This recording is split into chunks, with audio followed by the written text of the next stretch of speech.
बिस्मिल्लाहिर्रहमानिर्रहीम। अस्सलाम वालेकुम नाज़रीन, आप यूट्यूब चैनल देख रहे हैं। मैं इमरान खान हूँ। हॉटस्पॉट में एक इंटरव्यू दिया है अमरीकी नायब सदर ने, और ये वो शख्सियत हैं जो उस वक्त भारत में मौजूद थी जब पहलगाम का इंसिडेंट हुआ। अब जो लीक दस्तावेजात हैं या जो डॉक्यूमेंट लीक हुए हैं भारत की इंटेलिजेंस एजेंसी से और उन्हें डाला गया सोशल मीडिया पे TRF की जानिब से, मैंने कल आपको पढ़ के सुनाए थे कि उसमें पूरा मनसूबा था कि ये फॉल्स फ्लैग ऑपरेशन कैसे किया जाएगा। अब उनका ये क्लेम है कि ये बाकायदा भारत की जो इंटेलिजेंस एजेंसी रॉ है ये उसके लीक्ड डॉक्यूमेंट है और इनका ताल्लुक भारत के साथ है और ये सारा मामला एक्सपोज हो चुका है। तो उसमें यह भी शामिल था कि जब अमरीकी सदर, नायब सदर भारत में मौजूद होगा तब ये इंसिडेंट किया जाएगा ताकि इसका एक इम्पैक्ट अमेरिका के ऊपर भी जाएगा। अब उसी जो अमरीकी नायब सदर है उनका एक इंटरव्यू आया है और उन्होंने कहा हमें उम्मीद है कि हिंदुस्तान इस दहशतगर्दाना हमले का इस तरह जवाब देगा जिससे वसी तर इलाकाई तनाज़ा पैदा ना हो। यानी वो ये कहते हैं कि इंडिया को जवाब देना चाहिए और इंडिया इसका जवाब देगा। और टारगेटेड अटैक की बात की जा रही है कि वो पाकिस्तान में सिर्फ टारगेट करे वहां पे जहां से उन्हें इस बात का शुबा है या उन्हें इस बात का यकीन है कि यहां से जो है वो दहशतगर्दी भारत के अंदर या मकबूजा कश्मीर के अंदर हुई है। अब वो ये कह रहे हैं कि जी भारत अटैक करे जरूर और दहशतगर्दाना हमले का जवाब दे जरूर, लेकिन इस तरीके से दे कि वसी तर इलाकाई तनाज़ा पैदा ना हो, यानी कोई एटमी जंग ना हो जाए या कोई फुल फ्लैज जंग ना लग जाए पाकिस्तान और इंडिया के बीच में। और साथ उन्होंने ये भी कहा कि मैं उम्मीद करता हूं कि पाकिस्तान इंडिया के साथ ताउन करेगा ताकि अपनी सरजमीन में मौजूद दहशतगर्दों को पकड़ा जा सके मीन्स के उन्हें काबू किया जा सके। अब ये पाकिस्तान को कह रहे हैं जी पाकिस्तान भी तहम्मुल का मुजाहरा करे, यानी अमेरिका ने एक तो पाकिस्तान को और भारत को दोनों को कहा कि तहम्मुल का मुजाहरा करें और बार बार उनकी तरफ से ये स्टेटमेंट आ रहा है। तो एक बात तो क्लियर ये है कि जंग का खतरा बहुत हद तक टल गया है, मुकम्मल तौर पर खत्म नहीं हुआ लेकिन बहुत हद तक जंग का खतरा जो है वो टल गया है। जैसा कि पाकिस्तान के वजीर दिफा कह रहे थे कि 2-3 दिन में जंग हो जाएगी। पाकिस्तान के सबके जो है वो सान खता थे, ऐसा लगता है बुखलाए हुए थे और एक के बाद एक स्टेटमेंट दे रहे थे। उसका नुकसान हुआ पाकिस्तान की स्टॉक एक्सचेंज को भी, एक पाकिस्तान में अफरा तफरी भी पैदा हुई। बहुत सारे लोगों ने जो है वो अपना मंजन बेचा जंग का, लेकिन हकीकत यह है कि बड़ी जंग के अंदर दोनों मुल्क जा नहीं सकते। उसकी वजह यह कि दोनों मुल्क एटमी कुव्वत है और कश्मीर जो है वो न्यूक्लियर फ्लैश पॉइंट है इस वक्त भी इस दुनिया में। जब तक कश्मीर का मसला हल नहीं होगा दोनों ममालिक के बीच में ये टेंशन हमेशा रहेगी। कश्मीर का मसला हल होना चाहिए, चाहे जब भी हो, जितनी जल्दी हल हो जाएगा उतना बेहतर हो जाएगा। और दोनों मुल्कों के बीच में जो तनाज़े की सबसे बड़ी वजह है या वो वाहिद वजह भी आप समझ लें तो वो कश्मीर है और वहां से आने वाला पानी है। कश्मीर की जो सबसे बड़ी इंपॉर्टेंस है वो यही है ना कि कश्मीर से निकलने वाला पानी पाकिस्तान में आता है या भारत में जाता है। तो पाकिस्तान और भारत के बीच में तय तो पा गया था कि ये वाले दरिया आप रख लें और वो वाले दरिया हम रख लेते हैं। भारत के पास और भी बहुत सारे सोर्स हैं, वाटर सोर्स हैं जो तिब्बत से आते हैं, जो बहुत सारे और इलाकों से आते हैं, लेकिन यहां जो है वो भारत की कश्मीर के ऊपर एक ग्रिप है। उन्होंने कश्मीर को मकबूजा किया हुआ है, बड़े लंबे अरसे से कब्जा उसके ऊपर, और उसके पानियों का वो रुख मोड़ते रहते हैं, उसके पानियों के ऊपर बंद बांधते रहते हैं, डैम्स बनाते रहते हैं। पाकिस्तान इसके ऊपर जो है वो मुजामत करता रहता है। इंटरनेशनली भी, वैसे भी पाकिस्तान बार बार इंडिया को याद दिलाता रहता है कि सिंध-तास मुआहदे की आप खिलाफवर्जी ना करें। अब तो सिंध-तास मुआहदा ही भारत ने खत्म कर दिया।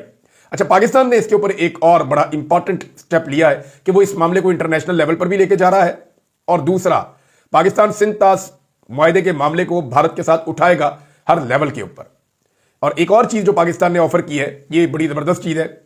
साथ साथ पाकिस्तान को चाहिए कि वो अपनी अग्रेशन भी शो करे। पाकिस्तान की हुकूमत जो है वो मादरत ख्वाना रवैये के साथ तो बात नहीं बनेगी और भारत को बात समझ भी नहीं आती जब तक कि आप सीधे खड़े होकर बात नहीं करते। ये इनका तरीकाकार है, जितना आप झुकते जाएंगे उतना आपको झुकाते जाएंगे। आसपास के मुल्कों के साथ, लोगों के साथ इन्होंने ऐसा ही रवैया रखा है। अब आप सिर्फ ये देखेंगे पाकिस्तान ने कितनी जबरदस्त एक ऑफर की है कि आप अक़वाम मुत्तहिदा का कमीशन बना, यूनाइटेड नेशन में चले जाएं, वहां से एक कमीशन बना लें और वो कमीशन आके फैसला कर ले। और भारत इसके ऊपर मान नहीं रहा, अभी तक कोई जवाब नहीं दे रहा। उसका जो सबसे बड़ा रीजन है वो ये है कि भारत को आइडिया है कि वहां पे जो हुआ उसके अंदर पाकिस्तान या पाकिस्तान की गवर्नमेंट मुलव्वस नहीं है। पाकिस्तान इस वक्त पूरी दुनिया में अपना इमेज बेहतर करने की कोशिश कर रहा है। पाकिस्तान इस वक्त अमेरिका की हुकूमत के साथ बेहतरीन ताल्लुकात बनाना चाह रहा है। तो कोई बेवकूफ़ ही होगा जो उस वक्त इंडिया के अंदर अटैक करवा देगा या मकबूजा कश्मीर में अटैक करवा देगा जिस वक्त अमरीकी नायब सदर इंडिया के अंदर मौजूद होगा। ये बात सबको समझ आती है, लेकिन फिर भी देखें अब इंडिया के अंदर ये मामला इतना बढ़ चुका है जंगी जुनून कि अमेरिका भी ये समझता है कि इंडिया को कोई ना कोई एक्शन लेना पड़ेगा। पाकिस्तान ने कुछ इकदाम किए हैं जिनसे अंदाजा हो रहा है कि इंडिया क्या करने जा रहा है। देखिए, सबसे पहले तो ये खबर है कि आज़ाद कश्मीर में 1000 से ज़ायद जो मदारिस हैं उन्हें 10 दिन के लिए बंद करने का हुक्म दिया गया है। ये बाकायदा इसको एक नोटिफिकेशन जारी किया गया है, लेकिन इसमें जो असल वजह है वो नहीं बताई गई कि असल वजह क्या है। लेकिन ये कहा गया कि सिक्योरिटी हुकाम को खदशा है। एक्चुअली जो है वो ये है कि सिक्योरिटी हुकाम को खदशा है कि भारतीय फोर्सेज मदारस को निशाना बना सकती हैं। ये माजिद निजामी साहब ने ये खबर दी है और बाद में उन्हें अस्करी तरबियत गाहें भी करार दिया जा सकता है। यानी किसी भी मदरसे के ऊपर आकर आप बम्बारमेंट कर दें और बाद में आप कहें कि जनाब ये तो एक अस्करी तरबियत गाह थी, तो पाकिस्तान फिर कहां और कैसे साबित करेगा? मदारस को तो पहले ही सारी दुनिया जो है वो नफरत की निगाह से देखती है। जब से तालिबान ने पैंटा लगाया अफगानिस्तान में और तालिबान ने सारी दुनिया के साथ लड़ाई लड़ी है, तो वो समझते हैं कि मदारस से ऐसे लोग ही निकलते हैं जिनके पास हथियार होते हैं। मदारस से ऐसे ही लोग निकलते हैं जो दुनिया के अंदर जंग छेड़ते हैं। मदारस के अंदर से उलमा इकराम निकलते हैं, अमन का प्यार का दर्स देने वाले लोग भी निकलते हैं, वहां से कुरान और हदीस की तालीम लोग हासिल करते हैं और वो शानदार तालीमात हैं। तो ये एक इंप्रेशन मुसलमानों के खिलाफ बनाया गया है। तो इंडिया किसी मदरसे पे अटैक कर सकता है, इस खदशे के पेश नजर पाकिस्तान ने फौरी तौर पे कोई 1000 मदारिस हैं उन्हें अगले 10 दिन के लिए बंद करने का नोटिफिकेशन जारी करवा दिया और वजह नहीं बताई गई, खदशे का इजहार नहीं किया गया ताकि अवाम में अफरा तफरी ना फैले। ये दुनिया न्यूज ने भी इस खबर को जारी किया है। बहरहाल एक तो फौरी तौर पर यह किया गया कि आप इन्हें हटाएं यहां से। दूसरा, कुछ इतलात आ रही हैं कि आजाद कश्मीर के इलाकों में लोगों को कहा गया कि आप राशन भी जखीरा कर लें, हो सकता है कोई लड़ाई लग जाए, स्पेशली जो बॉर्डर एरियाज हैं। बॉर्डर में बोलूं तो वो लाइन ऑफ कंट्रोल है एक्चुअली, तो लाइन ऑफ कंट्रोल के इस तरफ पाकिस्तान वाली साइड पे बहुत सारे देहात मौजूद हैं और इंडिया वाली साइड पे भी देहात मौजूद हैं। दोनों तरफ रहते कश्मीरी हैं, मुसलमान हैं, और उस तरफ जो है वो इंडियन फौज मौजूद है, इस तरफ पाकिस्तानी फौज मौजूद है। अब लड़ाई होती है ना, तो मैंने वो एरिया क्योंकि देखा हुआ है, तो इंडियन जब इस्तेमाल करते हैं, शेलिंग करते हैं, बम्बारमेंट करते हैं, तो वो बहुत दूर तक, कई किलोमीटर तक जो है वो बम आके गिरते हैं। वहां जितने लोग हैं उन्होंने अपने घरों के आसपास से वो बनाए हुए हैं, शेल्टर्स बनाए हुए हैं।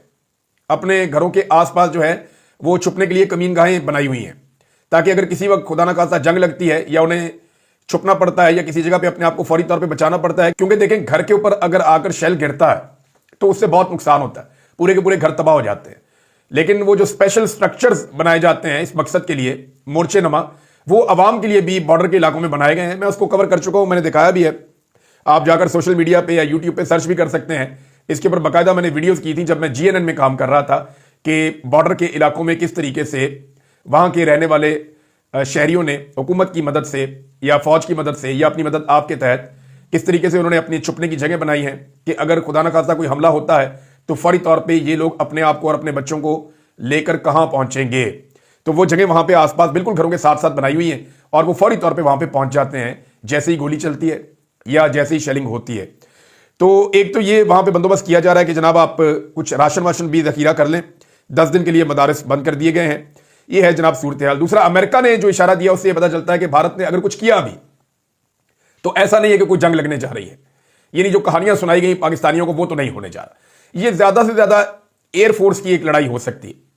कुछ दावे किए गए कि रफाल तैयारे पाकिस्तान के करीब आए तो उस वक्त उनको रेडार ने देख लिया और फिर उन्हें वापस जाना पड़ा, और कुछ ये कहा गया कि उन्हें जैम कर दिया गया 22 मिनट के लिए। वो मैं लिख रहा था तो मैंने 36,000 लिख दिया, 3600 की जगह। एक्चुअली ये तैयारे बहुत तेज चलते हैं, 22 मिनट तक के लिए अगर आप इनको जैम कर दें तो फिर तो ये तैयारे ही तबाह हो जाएंगे, इनके पल्ले ही कख नहीं बचेगा। ये तो सेकंड्स की गेम होती है जो रेडार की और एयरफोर्स की होती है, और एरोनॉटिक्स को जो लोग जानते हैं उनको इस बात का आइडिया है। जो लोग एयरफोर्स में काम करते हैं उन्हें पता है कि ये तो सेकंड्स की, लम्हों की गेम है एयरफोर्स की। यहां तो 1 मिनट भी बहुत ज्यादा होता है। नाज़रीन, जैसा कि मैंने आपको बताया कि इंडिया और पाकिस्तान के बीच में टेंशन कहां पे पहुंची है और अमेरिका अब किस जगह पे खड़ा है। सबसे ज्यादा इंपॉर्टेंट जो है वो पाकिस्तान के नुक्ता नजर से या इंडिया के नुक्ता नजर से वो अमेरिका का रोल होता है, क्योंकि हमारा कर्जा वर्जा सारी चीजें वहां से जुड़ी हुई हैं। चाइना का एक रोल जरूर होता है लेकिन इंडिया इतनी इंपॉर्टेंस देता नहीं है, और वो तो चाइना के साथ उनकी लड़ाई झगड़ा चलता भी रहता है। फिर इंडिया इतनी बड़ी मार्केट है कि चाइना उनके साथ मुकम्मल बिगाड़ तो पैदा नहीं करेगा पाकिस्तान की खातिर, लेकिन चाइना का टिल्ट पाकिस्तान की तरफ रहता है, ये भी एक हकीकत है। पाकिस्तान के वजीर इत्तलात के हवाले से खबर आई नाज़रीन, इंतहाई खौफनाक खबर है, और उन्होंने बताया जनाब के अता तारड़ को जाती मोबाइल पर इंडियन नंबरों से हिरासा करने की कोशिश की गई। अब इसके ऊपर जो है वो टीवी चैनल के ऊपर खबरें भी चल रही थी। एक तो हमारे जो इंफॉर्मेशन मिनिस्टर है ये बहुत जल्दी हरासा हो जाते हैं। चंद नौजवान इनको देख के एक दिन हंस रहे थे, बल्कि इनको देखकर नहीं हंस रहे थे, वो अपनी किसी बात पे हंस रहे थे, तो ये वहां पे भी हरासा हो गया और उन नौजवानों को गिरफ्तार करवा दिया इस्लामाबाद में। आपको याद होगा एक दिन पुलिस जो है वो कारकुनों के साथ सख्ती कर रही थी, डांट रही थी, ये खुद ही भाग के जाके पुलिस वालों की गाड़ी पे चढ़ गए। गुजरावाला डिवीजन में जब ये अपोजिशन में हुआ करते थे कि इससे पहले कि पुलिस मुझे डांटे या मुझे मारे, मैं चढ़ जाता हूं गाड़ी में, खुद ही जाके गाड़ी में बैठ गए। फिर पुलिस वालों ने उतारा, जनाब आपको गिरफ्तार नहीं करना, आप अपने घर जाएं।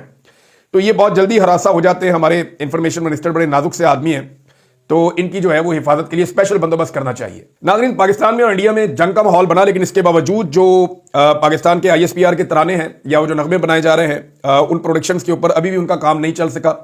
जोर लगाया जा रहा है, कोशिश की जा रही है। मैंने एक नया नगमा भी सुना, लेकिन वो मुझे मिला नहीं वहां पे ISPR की वेबसाइट पे। वैसे भी इंडिया में अब ISPR को भी बैन कर दिया गया है। हमारे सारे चैनल्स तो बैन हुए ही हुए, ISPR भी बैन हो गए, लेकिन अभी भी इस वक्त भी जो काला चैनल है वो इंडिया में देखा जा रहा है और वहां पे वो चल रहा है। शायद उनकी नजर नहीं पड़ी है, उनको आइडिया नहीं हुआ कि ये काला चैनल बाकायदा पाकिस्तान की इंटेलिजेंस एजेंसीज के फंड से चलता है और लगातार चल रहा है।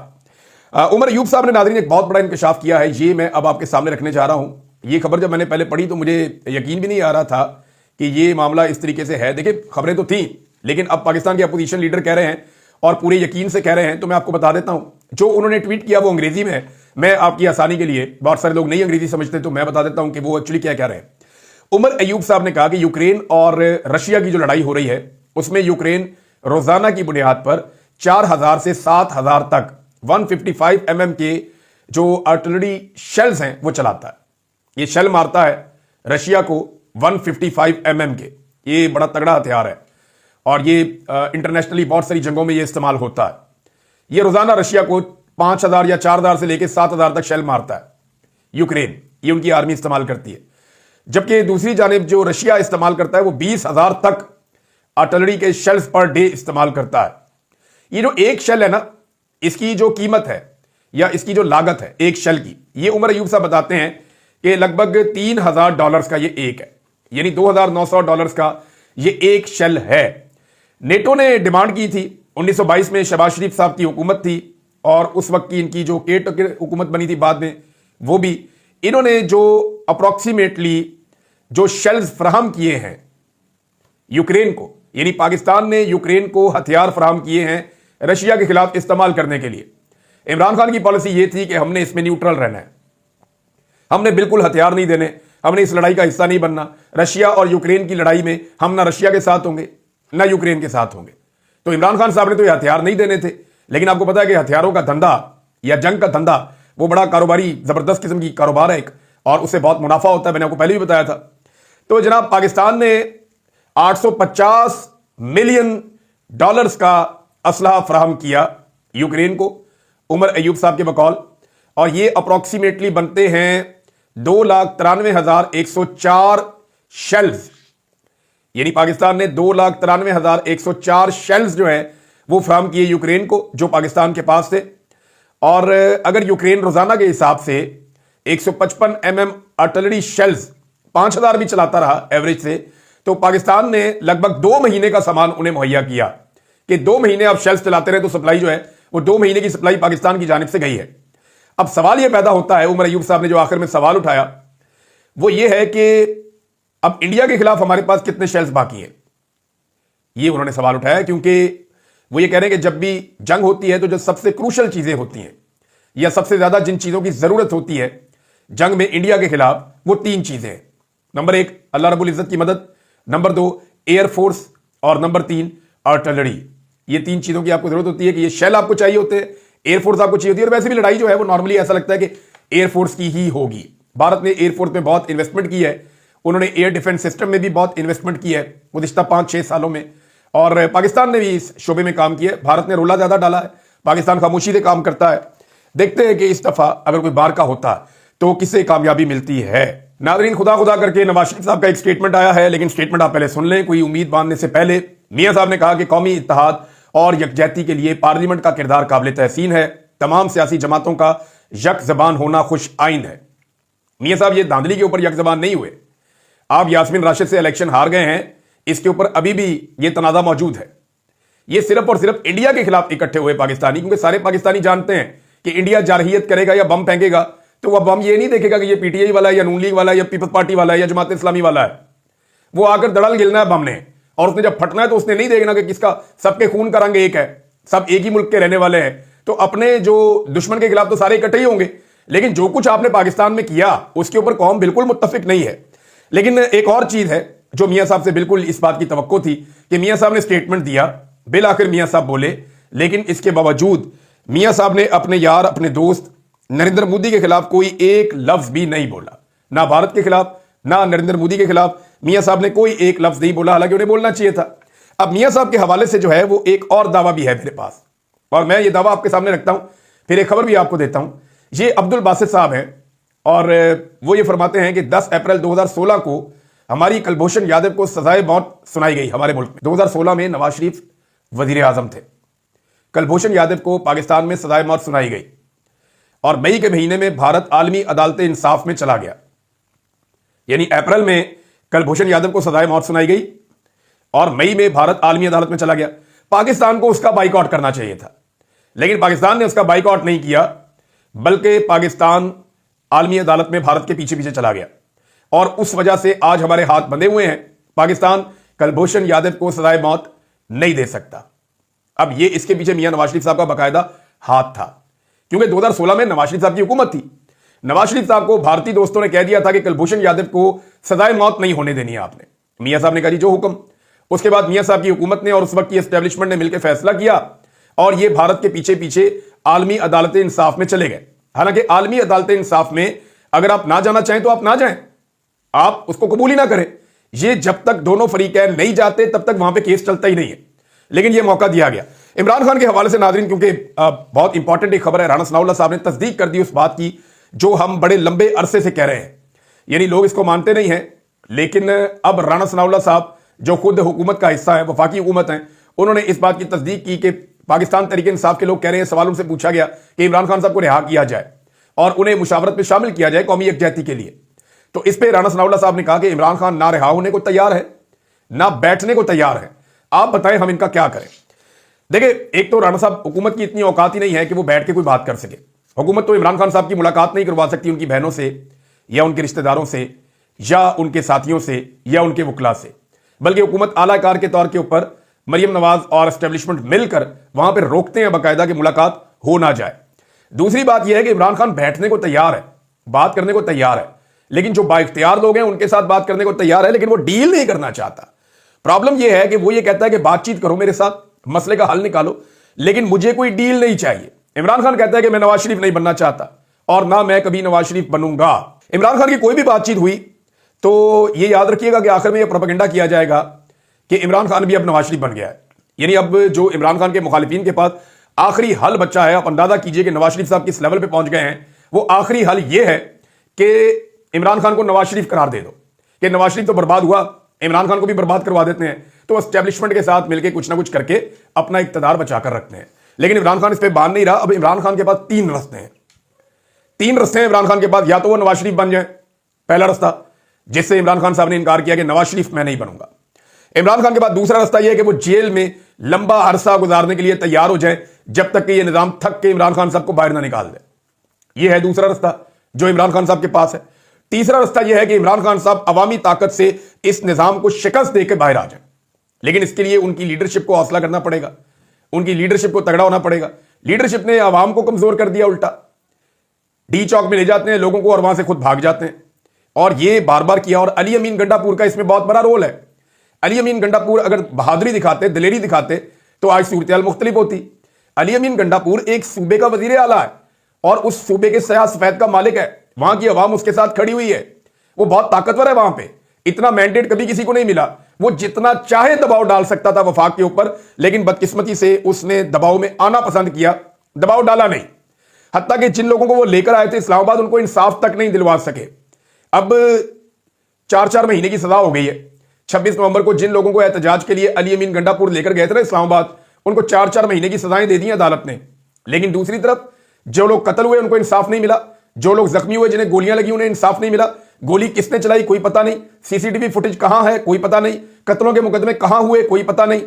दूसरी बात यह है कि जो लोग जबरी तौर पर लापता हो गए थे उस दिन, या जिनकी लाशें गायब हो गई थी, या जो अगवा कर लिए गए थे, वो डाटा देती थी ना पाकिस्तान तहरीक इंसाफ 50 लोगों का। अली अमीन गंडापुर ने खुद क्लेम किया कि जनाब कुछ मिल गए हैं, हमारे 35 के करीब लोग रह गए हैं। उसके बाद से लेकर अब तक ना किसी ने पूछा ना इन्होंने बताया, तो वो लोग कहां गए, ये भी एक बड़ा सवाल है। तो अवाम को इन्होंने खुद ही पीछे कर दिया। इमरान खान के बाद जो तीसरा रास्ता है, अब उसमें लीडरशिप को हौसला करना पड़ेगा, अवाम को निकलना पड़ेगा, और यही वो रास्ता है जिससे पाकिस्तान आगे निकल सकता है कि सिस्टम को शिकस्त दी जाए। सिस्टम को घुटनों के ऊपर लाया जाए और अवामी ताकत से यह चीज की जाए। अब तक के लिए इतनी, अपना ख्याल रखिएगा, अपने चैनल का भी। अल्लाह हाफिज।